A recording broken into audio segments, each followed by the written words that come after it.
Welcome to Oh My God. This is the famous British YouTuber Brandon Cavanagh playing piano in public in London. This January, he was harassed by a Chinese audience while performing in public. Since then, when performing in public, he would bring a Winnie the Pooh doll, satirizing that China has no freedom. Why could Chinese people harass others in public? For people in free countries, it could be hard to comprehend. But for Chinese people, Brandon Cavanagh was disrespecting China. If you said something not favorable to the Chinese government, you have committed the crime of disrespecting China. China does not recognize the freedom of speech. This is no news. The Malaysian singer Neme Wee collaborated with the Australian singer Kimberly Chen, releasing a song titled Glass Heart. They acted out like a couple to satirize Chinese netizens. The song was soon ranked as one of the global top songs on YouTube in 2021. Chen even performed the song at the Copenhagen Democracy Summit in 2022. This year, Neme Wee released another song called The People of the Dragon. The Emperor Pooh in the video was a symbol of sarcasm against President Xi. The disrespectful pianist Brandon Cavanagh also commented for future collaboration.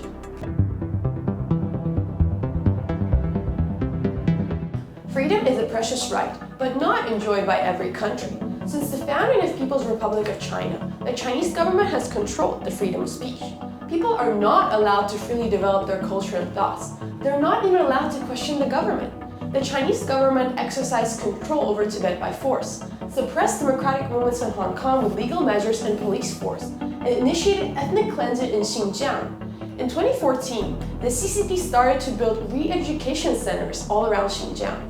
The Chinese propaganda claimed that these centers were established to assist Uyghurs in escaping from extreme terrorism and learning vocational skills. However, the centers were accused of inhumane activities and treatment. Not only did they use technologies like iris and facial recognitions to exercise control, but also separated children from their parents. They also forced sterilization with the goal of erasing Uyghurs' cultural identity. According to the statistics and estimation, since 2017, at least 1.8 million Uyghurs have stayed or are staying in these centers. Every 6 Uyghurs comes a victim of the re-education centers. Apart from incidents in Tibet, Hong Kong, and Xinjiang, the CCP also built the Great Firewall, preventing Chinese people from accessing external information. Internet users in China cannot access overseas IP and connect to platforms like Google, Facebook, and Instagram. Even with Chinese platforms like Zhihu, Weibo, WeChat, and NetEase, there are internet managers censoring sensitive information, like the 2021 and 2022 Henan floods. Many SOS messages sent via the internet were deleted so that the government could cover up the disaster.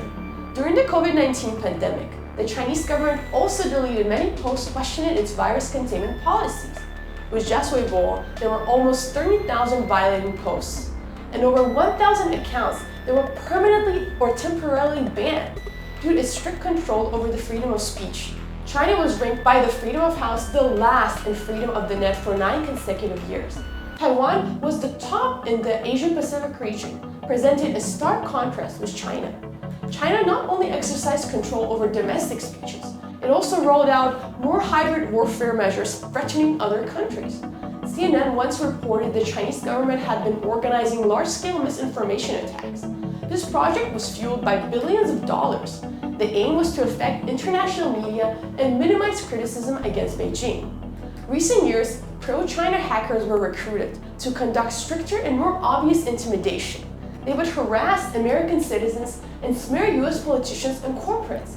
Cybersecurity companies Mandiant Corporation indicated in its 2022 report, China had built at least 72 websites for false news, cooperating with the Chinese government to spread misinformation in 11 languages. These websites disguised themselves as Western media, but were exposed that they were built using the HTML web page structure in Chinese. They transcribed in numerous posts from the official media of China and Russia.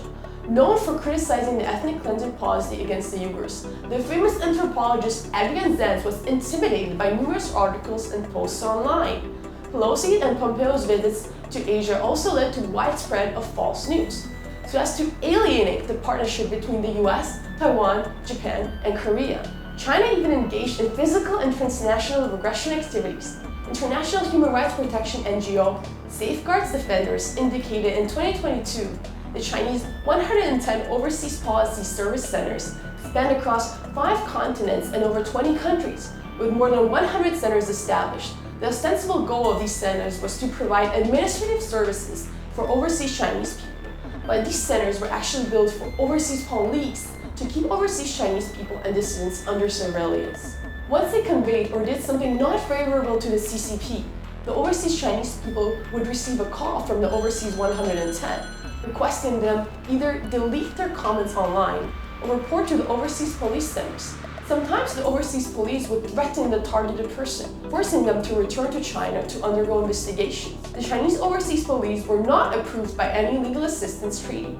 They undermined respect for human rights and violated other countries' sovereignty. The British government therefore requested in June 2023 that China shut down all overseas police centers. The Senate and the House of Representatives also held hearings to discuss about China's transnational repression activities.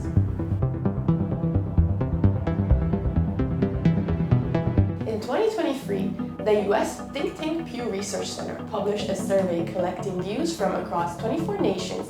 Up to 67% of the participants said they held negative views against China. Pew Research Center published another research targeting the US citizens, saying up to half of the participants specified China as the biggest threat to the US. These surveys showed that China not only worried politicians and corporates, but also threatened and put off the general public. Under the leadership of the Chinese government, the comments by the Chinese officials and internet users became more extreme. They would act like wolf warriors when interacting with foreigners.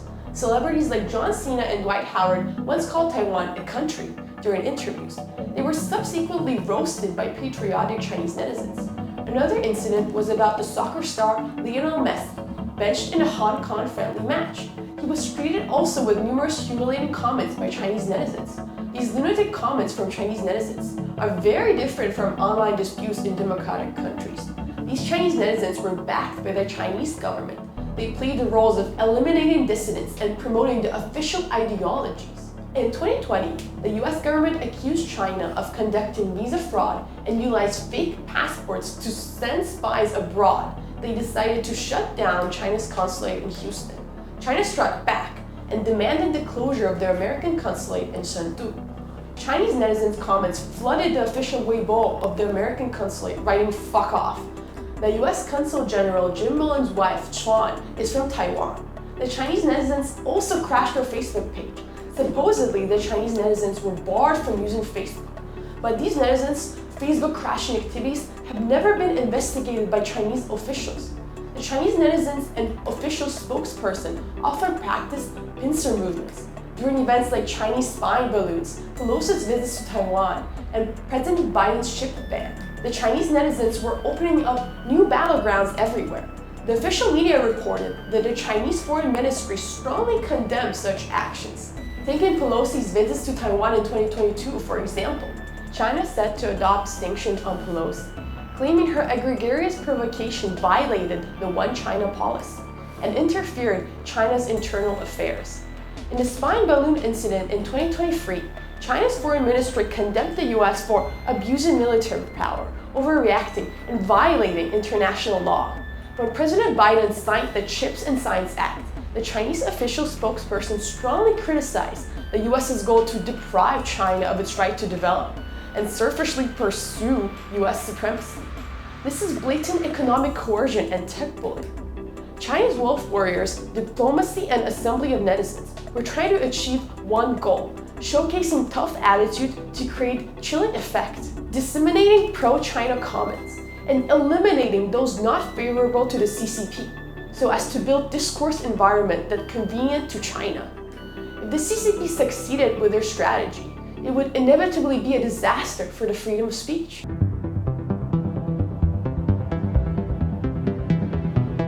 The threat from China against the freedom of speech was also posed through its internet companies. TikTok is a Chinese social media platform trending among teenagers all around the world, meanwhile sabotaging teenagers' communities and mental health. TikTok's unique algorithm would spur users to create extreme content. Therefore, TikTok has been flooded with dangerous challenges. An example was a 14-year-old in Massachusetts, US, who died trying the one-chip challenge, and at least 4 died from the boat jumping challengers. Early in 2020, some US Congress members wrote to the Oval Office asking to take TikTok impact seriously, They also pointed out through TikTok's contents claimed to be politically neutral with no political ads, and the platform would delete contents containing misinformation. There were still numerous videos attempting to affect the US political environment. The platform was even allegedly involved with censoring Uyghur-related sensitive contents. BBC also reported that since the outbreak of the Ukraine-Russian war in 2022, China was found to use many fake TikTok accounts to spread comments that were against Ukraine, vilifying Ukraine officials and politicians, aiming to lower Ukraine's guard against Russia and weakening Ukraine's defense power. Even until 2024, the TikTok threat continues. Brookings Institution pointed out that TikTok is different from other social platforms regarding operation mechanism and corporate background. So generative AI could create fake videos more capable of getting through platforms regulation, thus impacting the US presidential election.